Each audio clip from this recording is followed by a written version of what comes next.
इस वीडियो में आप जानेंगे शिवजी के एक ऐसे पवित्र ज्योतिर्लिंग के बारे में जिसकी मान्यता है कि यहाँ भगवान शिव की पूजा करने से सभी पाप नष्ट हो जाते हैं और मोक्ष की प्राप्ति होती है।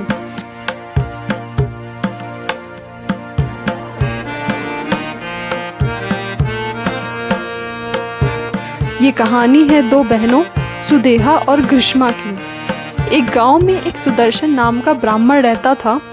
उसकी पत्नी सुदेहा थी, लेकिन कई वर्षों से उनको कोई संतान नहीं हुआ था। सुदेहा ने अपनी छोटी बहन ग्रीष्मा का विवाह अपने पति से करवा दिया था ताकि वंश आगे बढ़ सके।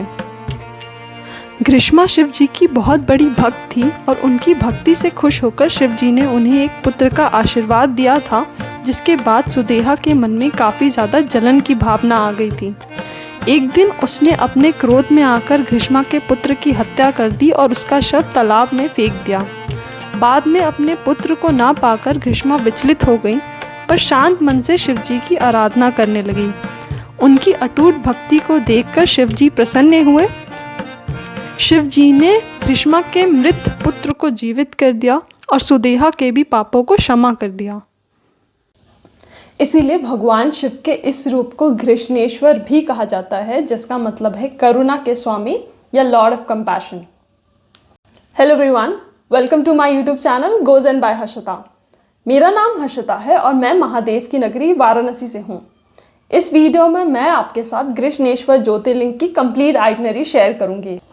ये महाराष्ट्र के औरंगाबाद सिटी में पड़ता है, जिसे छत्रपति संभाजी नगर भी कहा जाता है।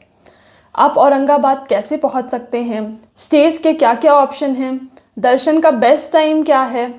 अगर आपकी आइटनरी एक दिन से ज़्यादा है तो आप औरंगाबाद में और भी टूरिस्ट डेस्टिनेशंस कवर कर सकते हैं, जैसे बीबी का मकबरा, इलोरा केव्स। ये सब भी मैंने बहुत ही ब्रीफली वीडियो के एंड में कवर किया है। मेरा गोल है कि मैं एक साल में शिव जी के सारे ज्योतिर्लिंग के दर्शन कंप्लीट कर लूँ। मैं अपनी पूरी जर्नी इस चैनल में आपके साथ शेयर करूंगी, तो इस चैनल को ज़रूर सब्सक्राइब करिएगा बाकी के वीडियोस के लिए। अगर आपके पास कोई भी क्वेश्चंस हैं, कोई भी डिटेल्स आपको चाहिए, तो आप मुझसे कमेंट सेक्शन में पूछ सकते हैं। चलिए इस वीडियो को हर हर महादेव बोलकर स्टार्ट करते हैं। हम लोग एक साथ त्र्यंबकेश्वर और घृष्णेश्वर ज्योतिर्लिंग के दर्शन के लिए निकले थे। पहले हम लोग मुंबई से नासिक सिटी गए थे त्र्यंबकेश्वर ज्योतिर्लिंग के दर्शन के लिए। इसका कंप्लीट वीडियो आपको मेरे चैनल पे मिल जाएगा। आप आई बटन पे क्लिक करके देख सकते हैं या फिर लिंक मैं डिस्क्रिप्शन में भी ऐड कर दूंगी। नासिक सिटी से हम लोग औरंगाबाद पहुंचे थे घृष्णेश्वर ज्योतिर्लिंग के दर्शन के लिए। नासिक सिटी और औरंगाबाद में अराउंड 180 किलोमीटर्स का डिस्टेंस है। बाय रोड आपको 4 to 5 आवर्स लग जाएंगे। हम लोग रात के 1 बजे नासिक रोड रेलवे स्टेशन से देवगिरी एक्सप्रेस बोर्ड किए थे और सुबह 4 साढ़े 4 बजे औरंगाबाद सिटी पहुंचे थे। औरंगाबाद पहुंचने के बाद हम लोगों ने रेलवे स्टेशन के पास ही स्टे लिया था, क्योंकि हमारा रिटर्न जो है सेम डे लेट नाइट था, इसलिए हम लोगों ने रेलवे स्टेशन के पास ही स्टे ले लिया था। रेलवे स्टेशन से मंदिर का डिस्टेंस 40 किलोमीटर है। तो अगर आप अपने व्हीकल से ट्रैवल कर रहे हैं या फिर आप सिर्फ मंदिर में दर्शन करना चाहते हैं, तो आप मंदिर के पास भी स्टे ले सकते हैं। वैसे तो स्टेज के काफ़ी सारे ऑप्शंस हैं, काफ़ी प्लेटफॉर्म्स हैं, booking.com, goibibo.com या मेक माई ट्रिप से आप अपने स्टेज बुक कर सकते हैं। बट अगर इंडिया में आपको रिलीजियस प्लेसेस घूमने जाना है तो आप इस वेबसाइट को भी कंसिडर कर सकते हैं, yatradham.com। इसमें काफ़ी सारे धर्मशाला और डिसेंट स्टेज के ऑप्शन हैं, काफ़ी अफोर्डेबल ऑप्शंस होते हैं और ये अक्सर मंदिर के पास ही होते हैं। तो आप इस वेबसाइट से भी अपने स्टेज बुक कर सकते हैं।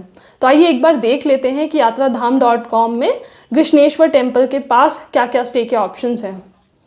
ये yatradham.org वेबसाइट है, जहाँ से आप अपने स्टेज बुक कर सकते हैं। ये यहाँ पे बहुत सारे ऑप्शंस हैं, हर रिलीजियस प्लेस के पास आपको स्टे मिल जाएगा। ये घृष्णेश्वर के पास एक स्टे है, ओम सिद्धेश्वर भक्त निवास। आप देख सकते हैं ऑप्शंस काफ़ी डिसेंट हैं स्टेज, और प्राइसेस वगैरह आपको वेबसाइट पे मिल जाएंगे। डिस्टेंस भी मेंशन है कि औरंगाबाद से अराउंड 29 किलोमीटर दूर है, ज्योतिर्लिंग अराउंड 350 मीटर्स दूर है मंदिर, और इलोरा केव्स भी 800 मीटर्स दूर है। तो ये काफ़ी क्लोज है मंदिर के।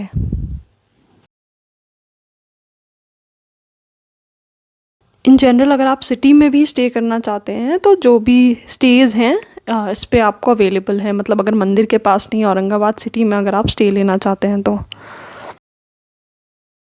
ये स्टे जो मैं आपको दिखा रही हूँ ये रेलवे स्टेशन और बस स्टैंड के पास का स्टे है। हमने यहीं पे स्टे लिया था।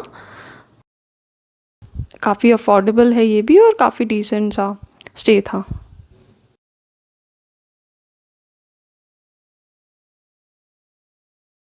4:30 बजे औरंगाबाद में होटल में चेक इन करने के बाद हम लोग तुरंत रेडी हो गए मंदिर जाने के लिए। 6-7 बजे तक हम लोग बस स्टॉप पहुंच गए थे, जिसका डिस्टेंस रेलवे स्टेशन से अराउंड 3 किलोमीटर्स है। कृष्णेश्वर टेम्पल औरंगाबाद के वेल्लूर गांव में पड़ता है। तो यहाँ आपको पहुँचने में 1 से 1.5 घंटा लग जाएगा बाई बस, और बस भी काफ़ी ज़्यादा अफोर्डेबल होता है। 50 to 100 रुपीज़ पर पर्सन में बहुत सारे बसेस मिल जाएंगे आपको औरंगाबाद बस स्टॉप से लेकर वेल्लूर गांव तक। बस में अराउंड 1.5 घंटे का ट्रैवल करने के बाद हम लोग 8 बजे तक मंदिर तक पहुंच गए थे। मंदिर के अंदर फ़ोन ले जाना अलाउड नहीं होता है। ये मंदिर का मुख्य द्वार है, इसके बाहर आपको फ़ोन जमा करना होगा। बाहर से फूल और प्रसाद खरीद के हम लोग मंदिर में दर्शन करने अंदर चले गए थे। इस मंदिर में दर्शन करने का एक रूल है कि जो भी पुरुष भक्त आते हैं या जो भी मेन हैं आपकी फैमिली में, उनको अपना टी शर्ट या शर्ट उतार के ही दर्शन करना होता है। तो ये एक रूल है कृष्णेश्वर टेम्पल में दर्शन करने का। उसके बाद दर्शन में बहुत लंबी लाइन नहीं लगी थी, क्योंकि हम लोग नॉन पीक सीज़न में गए थे। अप्रैल में हम लोग गए थे।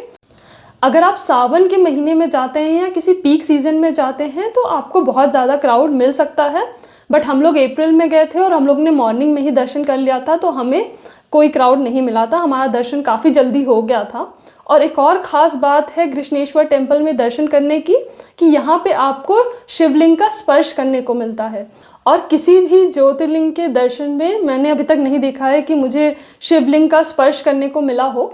तो कृष्णेश्वर टेम्पल में अगर आप दर्शन करने जाते हैं तो आपको काफ़ी टाइम भी मिलता है दर्शन करने का, और आपको शिवलिंग का स्पर्श करने को भी मिलता है। दर्शन करने के बाद आप शिवालय तीर्थ जा सकते हैं, जहाँ पर घुष्मा जी ने शिव जी की पूजा की थी। और इसके बाद आप सिद्धेश्वर टेम्पल भी जा सकते हैं, जो मंदिर के काफ़ी ज़्यादा पास है। तो यहाँ भी आप दर्शन ज़रूर करिएगा। दर्शन करने के बाद आप एलोरा केव्स ज़रूर जाइएगा, जो सिर्फ मंदिर से 1 किलोमीटर के डिस्टेंस पर है। ये यूनेस्को वर्ल्ड हेरिटेज साइट है। यहाँ पर टोटल 34 केव्स हैं, जहाँ पर आप हिंदू, जैन और बुद्धिस्ट के बहुत सारे स्कल्पचर्स देख सकते हैं, जिसमें सबसे इम्पॉर्टेंट है कैलाश टेम्पल। कहते हैं कैलाश टेम्पल को एक बहुत ही बड़े पहाड़ को काट के बनाया गया है, इसीलिए इसे मोनोलिथिक आर्किटेक्चर भी कहा जाता है। तो दर्शन करने के बाद और एलोरा केव्स घूमने के बाद हम लोग होटल वापस आ गए। टोटल 4 to 5 आवर्स लगते हैं आपको औरंगाबाद सिटी से मंदिर जाने में, फिर जो भी आपको अगर घूमना है तो घूमने में, और वापस रिटर्न में। तो टोटल 4-5 घंटे की हमारी जर्नी थी।